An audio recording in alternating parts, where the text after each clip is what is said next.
Sexy ng side view niya. Alam mo, dito kasi, yun naman. Napakaangas ng design, no? Tapos, yung kulay niya is may something na... Hello, what's up guys? So, ayun, good morning everyone. So, natakaroon din sa Skygo Samis. And, natin yung may vlog ron nga motor na, which is, nindot kayo siya. And, sige na kong labay-labay diri. Nakita na ko ni siya nga motor. I think na-release siya last year. Pero naa sila ay available karon. So manipakita na ko ninyo guys. Alright, what's up guys? So yan, Tagalog tayo ngayon para at least makita rin sa ibang lugar, hindi lang dito sa Osamis. Alright, so first impression ko dito guys, napakaganda to. Tingnan mo yung headlight niya is solo lang siya compared ng ibang adventure bike na medyo dalawang mata. So ito solo lang siya. Lahat yan LED, lahat yan guys. So tingnan natin dito sa front wheel niya dito. So ang sukat dito is 100/80 by 14 yung nasa harap. Tapos napakaganda ng mugs, no? Tingnan natin yung, so napakalaki ng desk niya dito. Yan, nakita nyo guys, no? Napakaganda pa ng design ng rim niya.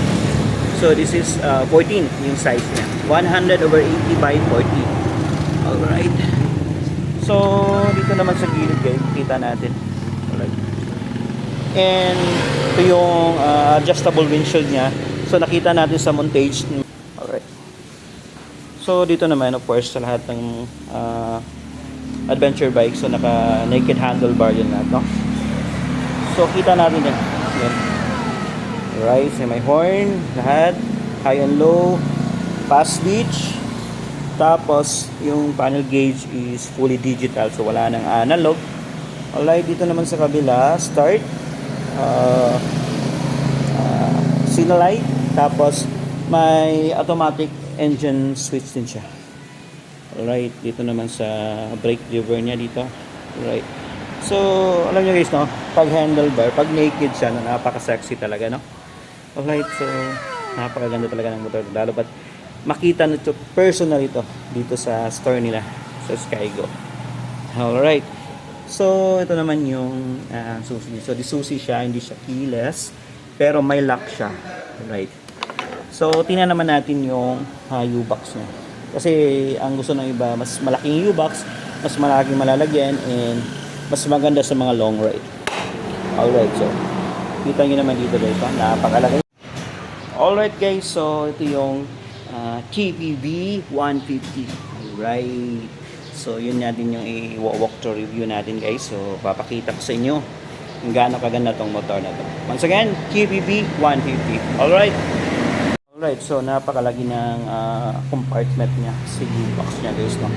So I think dito yung lagay ng battery, tapos lock niya dito, and siguro hindi lang nga lang kasya dito ang isang full face helmet. Pero sa mga bagay-bagay na dadalhin mo during long ride, alam kong kasya dito. Kasi hindi natin alam, no? Kaya tayo aabutan ng ulan, right? So lock natin dito, at ang gagandahan dito guys, may stopper siya. So ibang motor, gaganon mo lang, tapos mag-automatic siya, magsisara siya. So napaka-hassle dito. Yan, may stopper siya. Tingnan nyo, diba, napakaganda, no? Alright, so lock natin. Okay, so dito naman sa gilid. Okay, so dito ako nagandahan niya guys, kasi napaka-sexy ng side view niya. Alam mo, dito kasi yun naman, napakaangas ng design, no? Tapos yung kulay niya is may something blue and bluesy siya, which is bagay na bagay sa design ng combination niya. Tingnan mo, gray, glossy gray, tapos dito napaka-sexy talaga, no? Parang compact siya na adventure bike or scooter, pero hindi siya ganun malaki, pero napakagandang tingnan, no? Alright, dito naman sa likod, so ito yung rear fender niya. Kita nyo guys, ito napaka-sporty yung dating niya. Tail light, alright, napakaganda. Handle bracket sa likod. So, sinadya siguro tong, yung iba kasi, yung ibang mga adventure bike. So, ano to pulido, sulit to dito eh. Dito may putol siya, siguro design yan siguro. Para at least mas aggressive, mas sporty siya tingnan, right?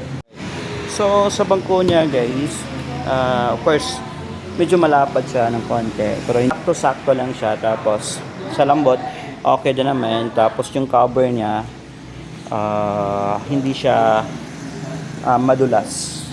Kasi kumakapit to eh. Alright. So, maganda yung pagkakagawa ng Skygo. Alright. So, dito sa gilid. So, ang ganda ng swing arm dito, no? So, of course, monoshock siya. Alright, kitang-kita nyo naman, no? Monoshock siya. Napakaganda. So, dito naman, I think ito yung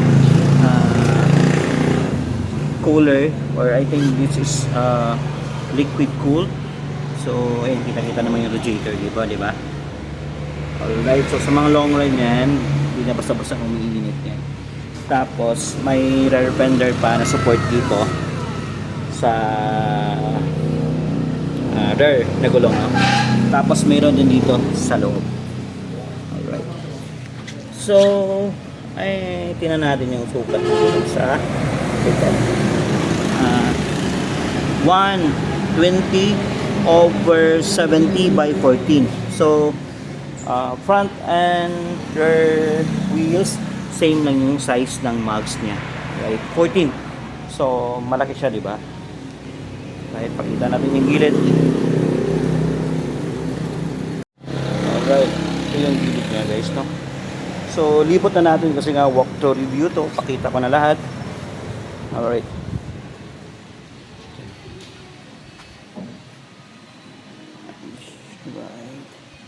So, ang tanong kung magkano to. Alright. So, ang cash price nito is 104,000. So, alam mo kayang-kaya natin yan guys, no? Pag may mga pangarap tayo, madali lang yan. Pero yung iba, medyo kulang sa budget. Marami na tayong mga priority sa buhay. Meron din naman ng installment. So, titingnan natin kung magkano yung down payment ito. Okay. So, ito yung kasagutan guys. So, mag-down lang kayo ng 7,499. So, for 36 months, yung hulugan nyo buwan-buwan is nasa 5,236 lang. So, may rebate pa na 300 kung magbabayad ka on or before or on due date ka magbayad. Alright, so may rebate na 300. So, of course, nasa mga 4,900 plus na lang to. So, napaka-affordable, no? And sa tanong dyan kung saan to pwede makuha.